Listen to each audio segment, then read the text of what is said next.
Jack Heath here, our News Time 8:03. Coming up, our first live debate of the season ahead of the primaries. It is the Republican 1st Congressional District primary. Dan Innes, Frank Guinta, Brendan Kelly. That coming up live. John DeStaso of New Hampshire Journal will be asking the questions along with yours truly. We thank our friends at Concerned Veterans for America in part for bringing you this election coverage. Check out cv4a.org. Back in a moment. Opening remarks. Keep it right here.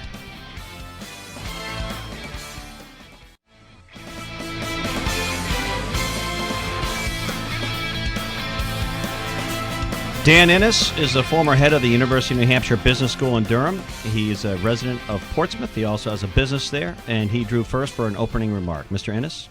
Good morning. Great to be here. Thanks for the opportunity to visit with your listeners and talk a little bit about the race that we're in. As you mentioned, I am an educator. I was the Dean of Business at the University of New Hampshire for almost 7 years. A very successful career there. We did a lot of big things, and I helped to grow the school significantly, training more students in business here in New Hampshire and sending them out there to get to work. I'm also a business owner, as you noted, a 32-room hotel in Portsmouth, and I understand the struggles that businesses are facing. I'm experiencing them myself. And I've actually created jobs, which I think is important. Jobs are created here, not in D.C. I'm running because, like many Americans, I'm fed up. And I have 3 kids who believe that Washington is so broken that it can't be fixed, and that the American dream won't be there for them. As a business owner and employer, I understand what's going on. I'm the only candidate who can say that. I've struggled in my own life to get ahead and worked hard, and I want those same opportunities to be there for our children. Thank you, Mr. Innes. Frank Guinta, former mayor of Manchester and former office holder in this seat. Opening remark. Good morning, Jack. Good morning, John. Thank you both for hosting this debate to WGIR and New Hampshire Journal. Listen, very simply, we are at a crossroads as a nation. And most people, I think, are so frustrated with the fact that our economy is still stagnant, the fact that people are struggling to find a job or a better opportunity for themselves and their families. We see the lack of leadership from this president and from Carol Shea Porter. Unfortunately, she's not accessible to the people of New Hampshire, and I've decided to run to make that change again.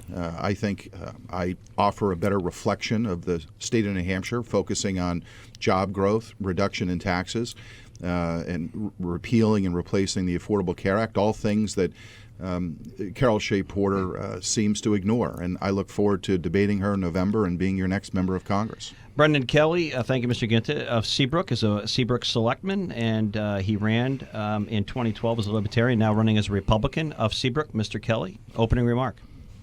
And thank you very much, John and Jack, and good morning to everybody out there. I've been running for this position for 3 years now, and this time as a Republican, which is different than what I did before. And all the time, what originally got me into this was I had great angst about the huge debt that we have in this country, and I saw that as a big issue. Just recently, I had a turnaround, and I look at the debt now as a symptom. Our problem is that we have turned our back on God and our responsibility to look after our fellow man. That is what I believe is wrong with our country. We elect people to go steal for us, and then we're surprised when they steal so much. Thank you, Mr. Kelly. John DeStaso, our first question. Yes, Jack. Mr. Ennis, of course, the idea here is for Republicans to find the candidate that they want to take on Carol Shea Porter. Mm-hmm. So you've compared yourself to David Bratt, the Tea Party candidate who beat Eric Cantor. However, as has been noted, you voted in the 2008 Democratic presidential primary and supported Jackie Silley in the Democratic primary against Maggie Hassan.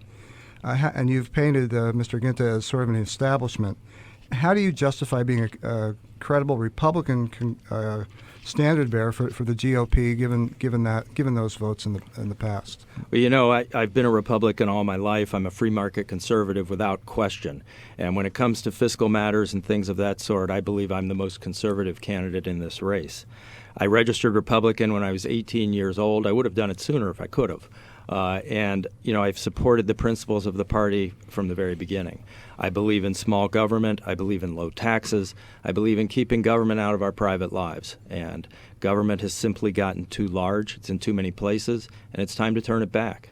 And when you look at my record and when you listen to the things that I say and the things that I do, I don't think there's any question that I'm right in line with the Republican Party. And in following up with Frank, I just ask you, you've been supported by Paul Ryan, Kevin McCarthy, the new House Majority Leader, some of the establishment. Yet you've also talked about yourself being sort of a Tea Party candidate.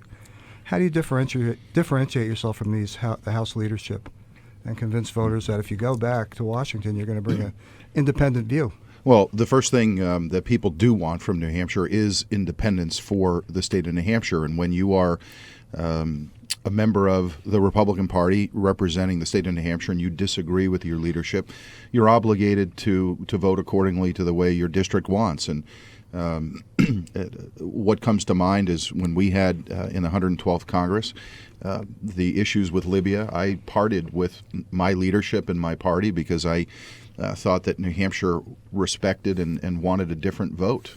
I have no problem breaking with the leadership at any time when I think New Hampshire is right and leadership is wrong. Secondly, we've been able to amass more than 500 grassroots endorsements in this state to show the depth of support that we have in this Republican primary, most notably today Governor Benson putting his support behind my candidacy. And I appreciate the fact that so many people are willing to support our candidacy, but we'll never take that for granted, work hard, and hope to earn this nomination. To John DeStaso's question, Mr. Kelly, let me ask you this. You've run before as a Libertarian. You're now running as a Republican. I don't think anyone would question your conservative beliefs.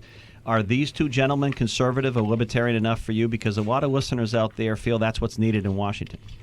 I just think back to the last time I ran as a Libertarian, and there were a number of conservative Republicans who were seriously considered coming out and endorsing me in 2012. And the only reason they didn't is because Rick Perrant jumped into the race. And so they said, okay, we'll stick with somebody there rather than to chew a big brow.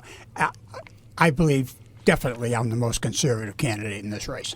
Dan, and this comes back to you because you have an opportunity to come back to the original question or point. Yeah, I think it's important to be independent and to represent New Hampshire's point of view. And you do need to break with leadership oftentimes to do that. A good example here is that Frank Guinta supported the passage of the Patriot Act. I would not have supported that. I think it violates the First, Second, and Fourth Amendment, and I would have stood up and said, no, we need to take another look at this. Mr. DeStaso, our next question. Well, let me say, you either stand with the terrorists or you stand with freedom and protecting Americans. You might want to go and take a look at what was going on during the time if you want to raise that. of this country when we were attacked on 9/11. But I stand with our veterans. I stand with supporting Americans. John DeStaso. That's in fact my next question. And Dan has accused you of voting for, quote, the surveillance state, and indicating that. I don't want to speak for him. I'll let him speak for himself. But surveillance state means to me that the government would intrude on my privacy, your privacy. How do you respond to these charges? Well, look, John, I'm focused on making sure that we have the best capability to beat Carol Shea Porter. And the reality is she is out of touch with the state of New Hampshire. She supports the Affordable Care Act. She supports raising taxes. She supports a growth in the size of the federal government. We need somebody who has a business background and the ability through service to our state to be the Republican nominee. We need a Republican to be the Republican nominee. So I'm going to continue to focus on making sure that people understand the differences between myself and Carol Shea Porter. Look forward to having the nomination, earning the nomination, and beating Carol in the general election. Mr. Kelly, what's your view of the government's role in protecting our security? If it has such a role, I mean, from what's your viewpoint in terms of the NSA? We've seen the NSA being accused of, spying on law-abiding Americans, and the IRS investigating advocacy groups on both sides. Where do you come down in terms of what the government, how that balance should be between protecting our security and not intruding on our privacy? I believe the government's main role is to provide for the common defense. and to protect our rights that are God-given. And our problem is our government is overstepping everything, and we should have more protection from our state than we do from the federal government, because every state has a right to run their state the way they want to run it, because they're not all the same. And my whole goal is to move the Republican to the center where we belong, which is the principles that the party was founded on. Mr. Ennis, just to follow up on John DeStaso's question about surveillance and some of the things you said about Mr. Guinta, isn't it a double-edged sword in the sense that technology needs to be used, and you got to keep up with the bad guys because they're using it too. Absolutely. And where do you draw the line? I mean, you can't not have our intelligence community looking for things, and yet where is it too intrusive? It is too intrusive. When 9 out of 10 sets of phone records that the government possesses are for American citizens who've done nothing wrong, we have a problem. They're spying on us on a regular basis. And you hear about it all the time. I mean, when Rand Paul gets a standing ovation at the most liberal university in the country, Berkeley, when he talks about the NSA snooping into people's phones, that sends a message about how the American people feel about this. We have a right to privacy. It should not be invaded by the government. Innocent people should be left alone. Let's get the terrorists. Let's not get you, Jack, or you, John, or me, Dan. Mr. Guinta, comes back to you. Well, of course the people are frustrated. I mean, look at what this president has done. He has taken through executive order or through memorandum of agreement and directed the NSA to do things that are counter to the law that are currently on the books. So naturally, people are frustrated of all political persuasions. This is a real problem that this president has encountered. He's got to be held accountable. And I think people who are supportive of the president's policies are likely to be thrown out of office this November. And Carol Shea Porter has been quiet not just on this issue, but on several issues that have come forward of late. I mean, just the Obamacare ruling yesterday. What's going on in Israel? She has been silent. What's going on with Lois Lerner in the IRS? She's been silent. So, there's a lack of leadership with Carol Shea Porter that we've got to focus on here. John, if I might just, Sure. One of my few questions, because I think it goes to the heart of the Republican effort this fall. In this race, the Senate race, the congressional 2nd District. And it's the question for Mr. Kelly. You start. I've heard analysts say quietly on the inside it should be a good year for Republicans despite the Republican Party. In other words, the Republican Party is fragmented between libertarian, conservative, Tea Party beliefs. You've seen it with Eric Cantor's race. You saw it with Thad Cochran in Mississippi barely getting reelected. People have said if Scott Brown, for example, wins that primary, will conservatives on the Second Amendment and some other questions support him? Can the party come together? And I see it here in this race a little bit, different viewpoints. Are you united enough? If you don't win this primary, will you support the winner of this primary? And do you feel the Republican Party is too fragmented to be successful this fall when it comes to taking on Harry Reid or whatever happens nationally? Well, my belief is that no matter which one of us wins this, we would have to support each other, because the alternative is to support Carol Shea Porter. And that, to me, is just outrageous. We couldn't possibly do that. I do have a hope that our party is going to have a wake-up and see that we've been going in the wrong direction. We better get more to the center of where our actual roots were and get back on track and have less government and less intrusion and just less of everything from Washington and more of everything from New Hampshire. Mr. Ennis, the same question, really, the fragmentation within the Republican ranks. Will it be united when it comes to the general election this fall here in New Hampshire? Yeah, there's no doubt we'll be united when it comes to fall. The fragmentation in the party, I think, is overplayed. When you look at the key issues and the conservative principles, I see those running right across the party. I don't see huge differences there, and I'm confident we'll come together and do what we need to do. Mr. Guinta? Now, look, we have primaries in our party for a reason. We feel that people should have a say in who represents our party through the nomination process. That's very different than what the Democrats go through here in the state of New Hampshire. So naturally, you're going to have grassroots engagement on every level of these larger and smaller races. That's good for the process. That's good to determine who the best nominee is for our party. And I think, in my circumstance, what we've demonstrated with over 500 endorsements through the course of this campaign, from the very moderate to the very conservative, shows the depth of support that I have throughout the district. And our focus as a campaign is to make sure that people realize and recognize that Carol Shea Porter is not representing the state of New Hampshire the way that people in New Hampshire expect. Mr. Kelly, do you want to come back to this, or are you good and move on to John DeStaso? I'm good. I think we're all going to get along and get what we have to get. This question goes to Frank. Yes. Okay, Mr. Frank, Guinta, infrastructure. I know it's maybe a dull topic for some, but it reflects on the gasoline pump and the amount of money that you're paying for gas. And it also is an issue for building jobs and the economy in the state, and both directly and indirectly. New Hampshire lawmakers have decided on a bipartisan basis to invest in the infrastructure.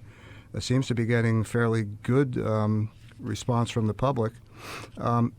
Isn't a modest federal gas tax a solid idea to keep the federal trust fund afloat?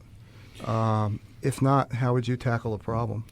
John, I served on the Transportation Committee in the 112th Congress, as well as the Budget Committee and the Oversight and Government Reform Committee. There are many ways that we can adhere to the constitutional obligation we have to support our infrastructure, something that I agree with.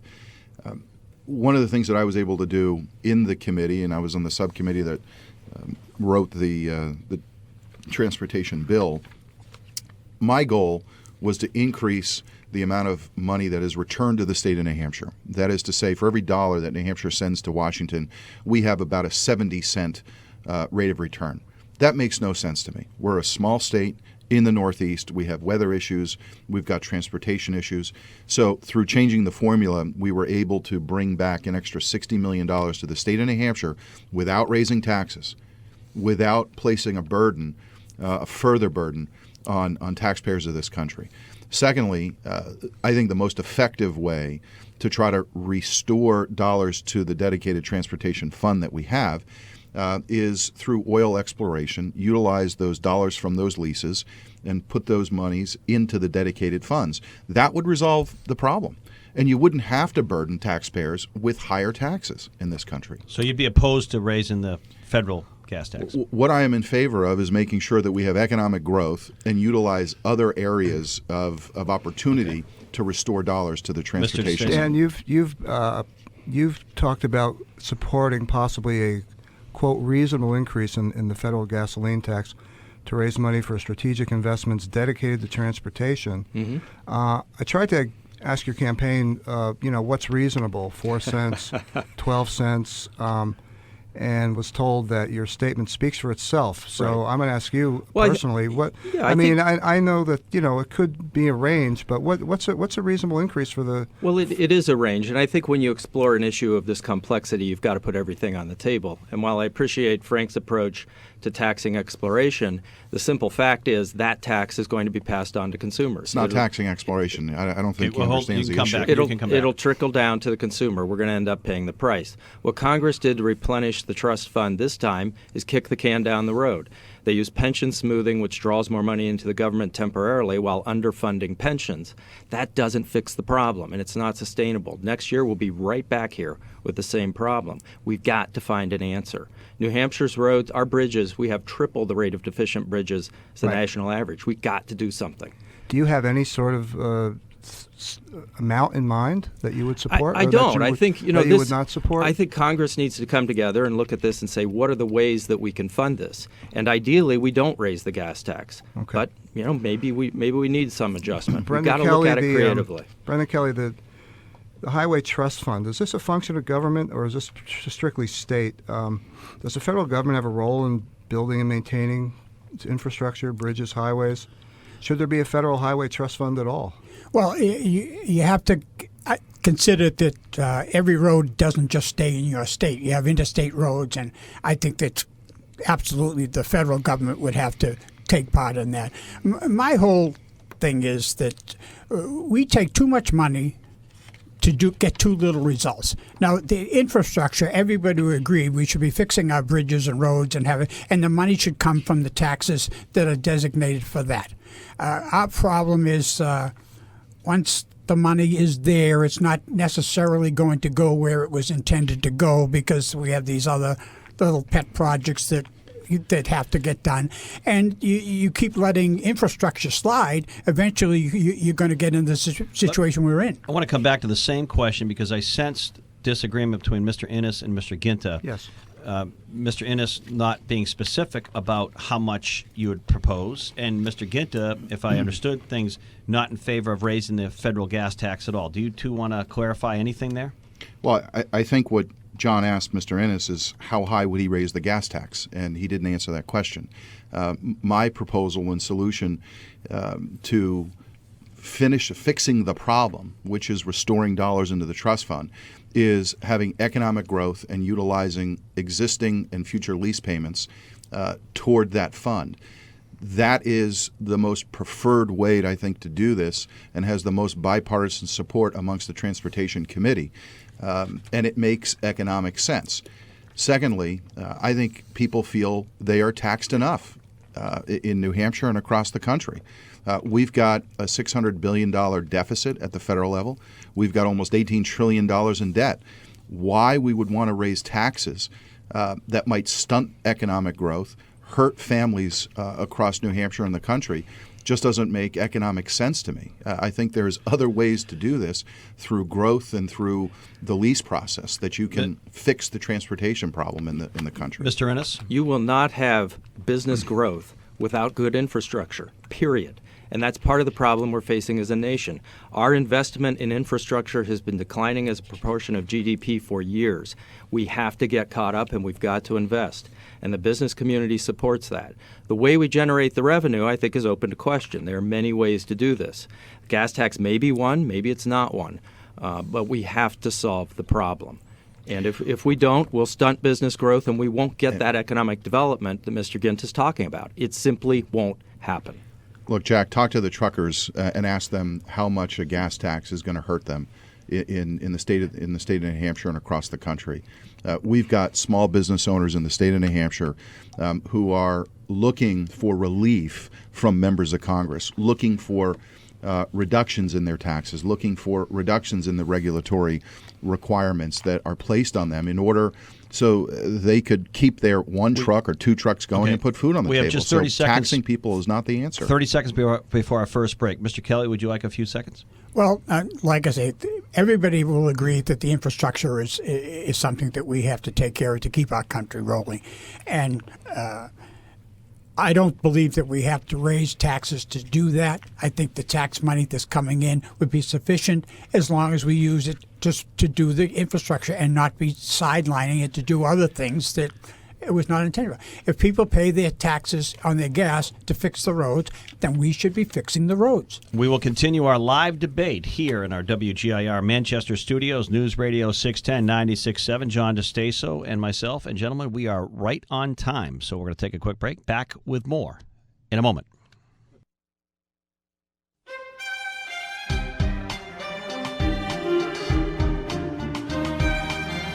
All right, welcome back to our live 1st District Congressional Republican debate. John DeStaso. Next question for Dan Innes. Yes, I'd like to get some of the major national and international issues. But real quick, Dan Innes, you've talked about calling Mr. Guinta a career politician. Yet at the same time have talked about a revolving door with him and Carol Shea Porter. Yes. You said that you want to hold the seat, build seniority to get things done. In effect, couldn't that mean that you want to be sort of a career politician? And let me just add that in the 2nd District, Gary Lambert, the Republican candidate, has promised to serve no more than three terms.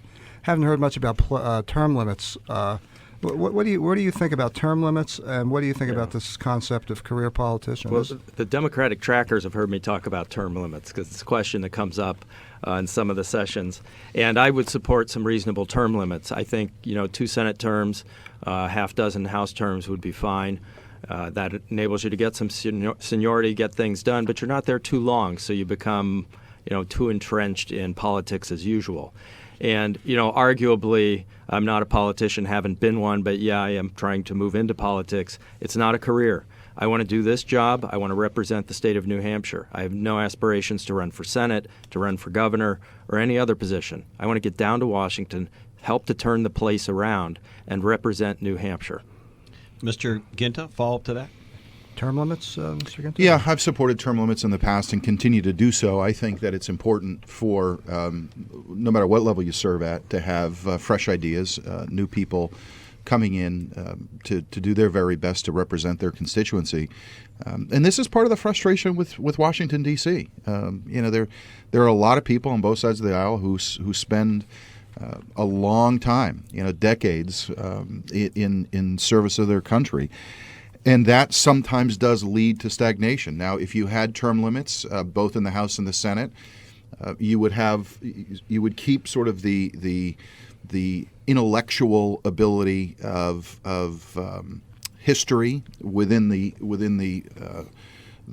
chambers, but you would also be able to find new people, fresh ideas, who are energized and excited to get things accomplished in this country. And when you think of what people want most, they want something to get accomplished, whether it's economy, dealing with health care, reducing the size of government. So term limits, I think, helps to support that. Mr. Kelly, it's an interesting dichotomy. Here we have Frank Guinta, who served a term.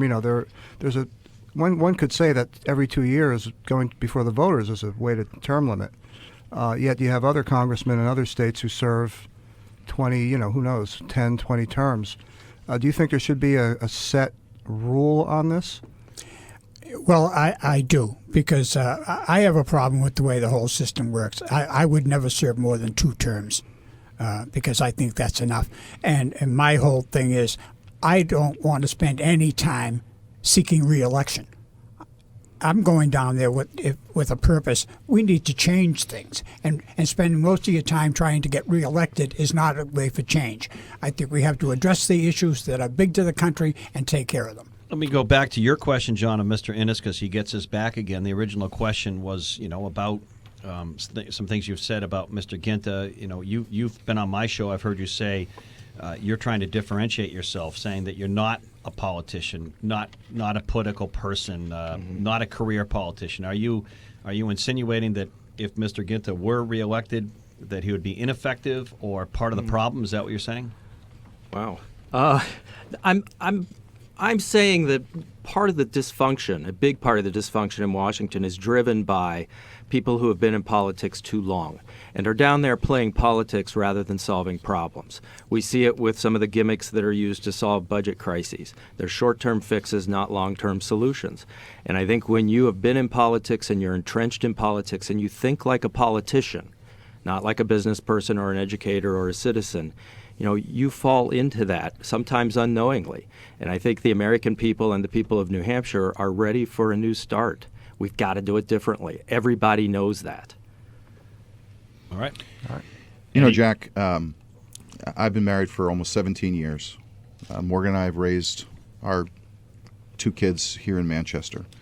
I was the first in my family to go to college, which is something that is important to me and important to what I think we want to try to espouse for our families.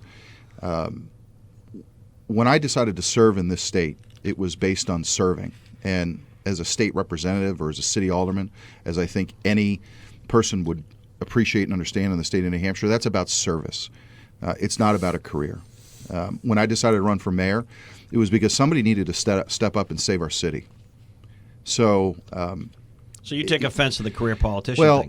Well, look, I understand. You've done most of your career. That Dan has to beat me up somehow. I get that. I get that's part of the playbook, that he's got to somehow knock me down. I would ask people to run based on their merits. Okay. And try to explain to people why they would best serve, not by trying to knock somebody else down in a Republican primary. Let me John, I wanted to just get in one question because you were going national.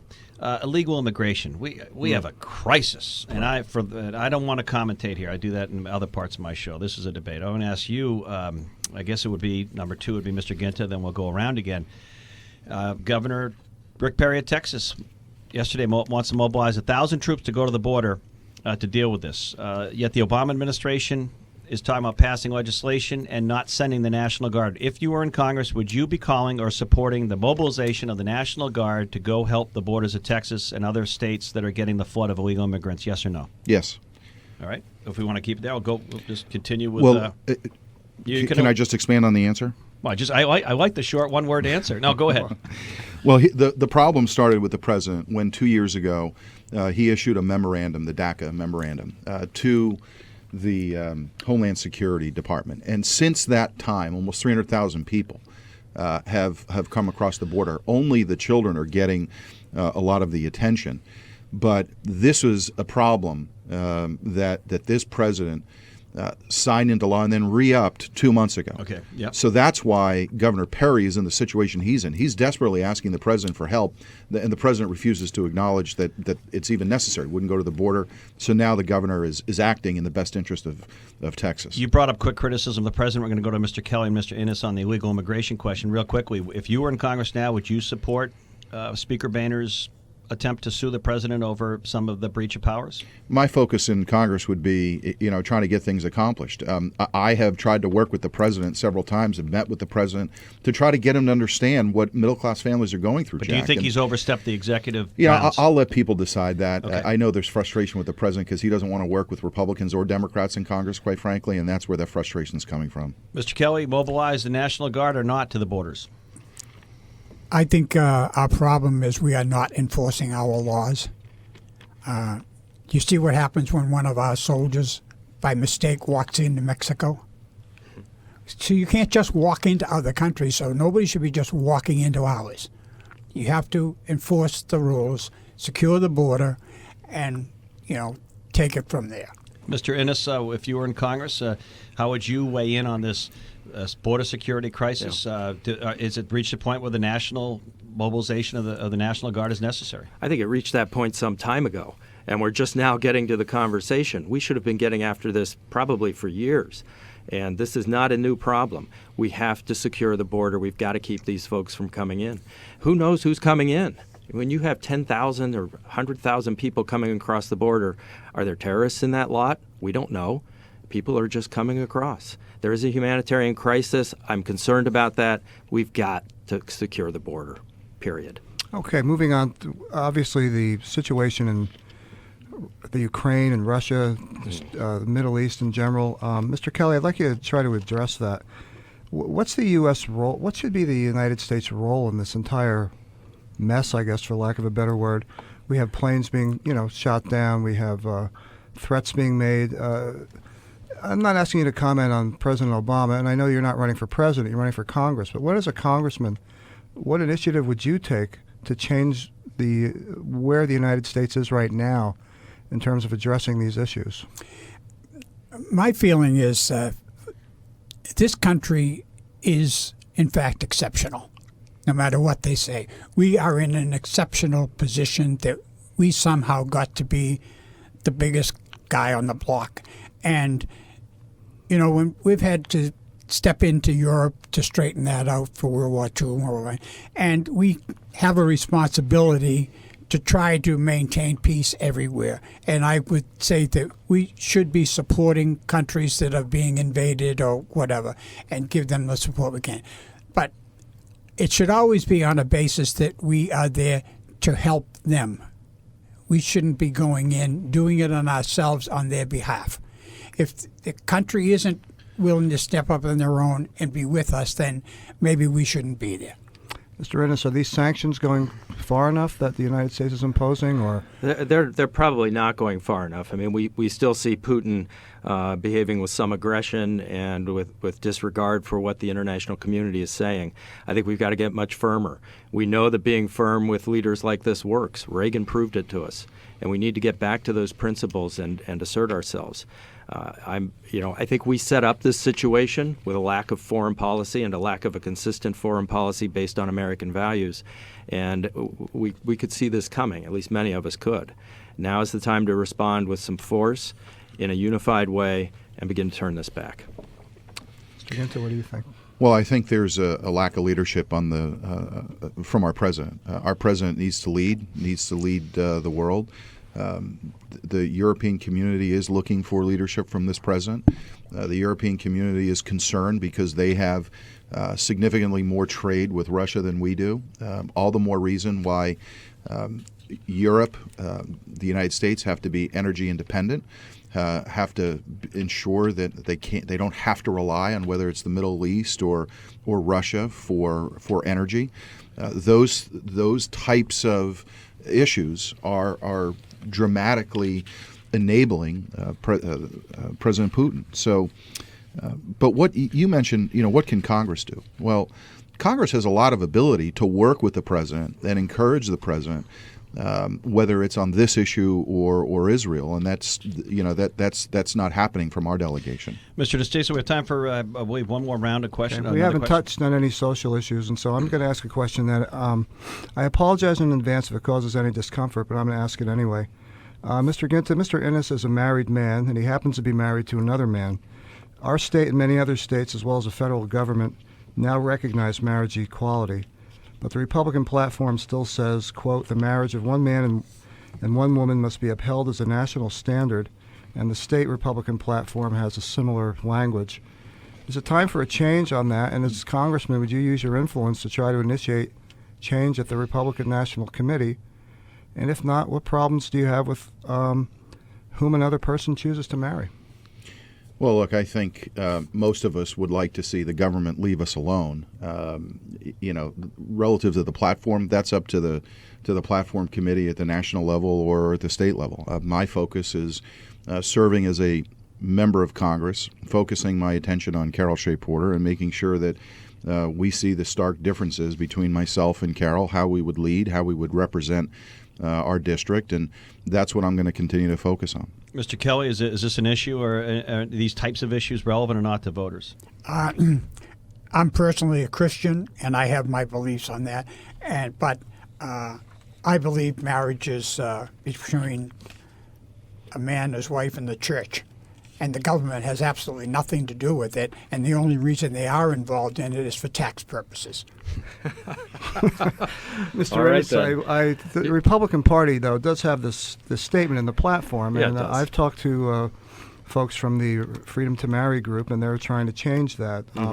What do you say to on this issue in terms of where your party officially comes down? Yeah, I think what we're seeing with the Republican Party is a movement away from that stance. It'll take some time, and this is something people have to get used to. But the party is a broad party. It always has been, and I think it changes with the times and will continue to do so. I would be real surprised if 5 years from now we're still talking about this. I don't think we will be.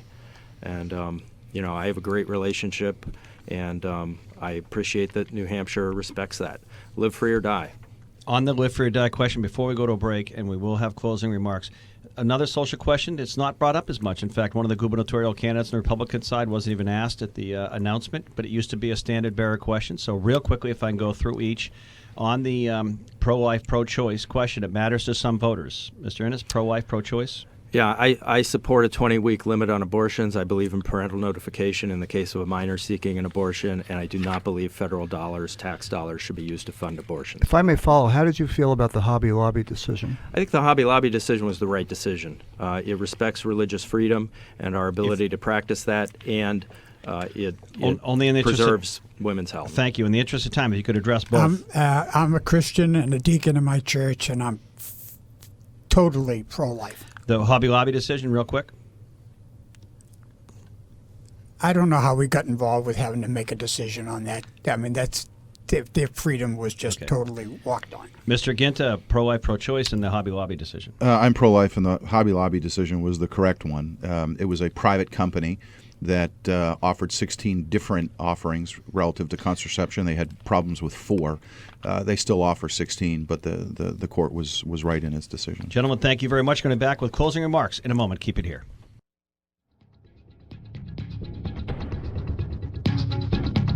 All right, welcome back. Closing remarks, and Dan Innes, as we began our debate in the 1st District congressional race. Thank you. Your closing remarks. Washington's broken, absolutely broken. We have a deficit and a debt that's going to kill us in the long term if we don't get it under control. We need people who haven't been to Washington before, people with a new perspective, business background, education background, who understand how to solve big problems. I'm that candidate. Thank you very much. Mr. Guinta. Thank you, Jack, and thank you, John, for spending time with us today. I appreciate the opportunity. Look, I've decided to run again because we've got to fix the challenges that we face as a nation. Families are looking for economic growth. They're looking for a repeal and a replacement of the Affordable Care Act. They're looking for a reduction in the size and scope of government.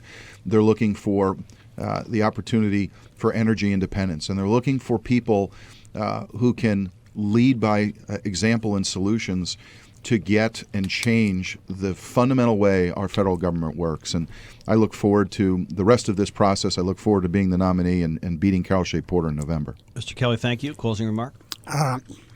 Thanks for having me here. I appreciate this opportunity. I'm running a different campaign than most everybody else is. I had a friend of mine screw my whole thing up and send me a check for $200, which means now I have actually raised money. But my whole goal is to raise voters. I'm asking people, if you like what I'm saying, I need you to get out there and swear to vote for me and support my campaign by convincing 2 other people to vote for me. Thank you very much. Thank you. And we'll come back and say a final close in a moment. Keep it here.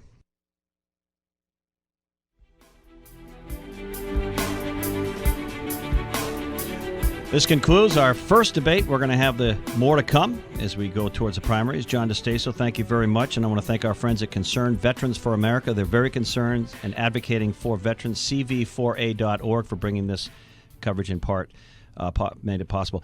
John DeStaso, the websites for these candidates, innisforcongress.com, teamguinta.com, BrendanKellyForFreedom.com, of course, NHJournal.com to reach you. But John, Thank you. Real quick, we have a moment. What stood out with these candidates, and anything surprising in your mind? I thought there was some news made. I'll go back through the audio and check it out and write a story about it and post this on NHJournal.com.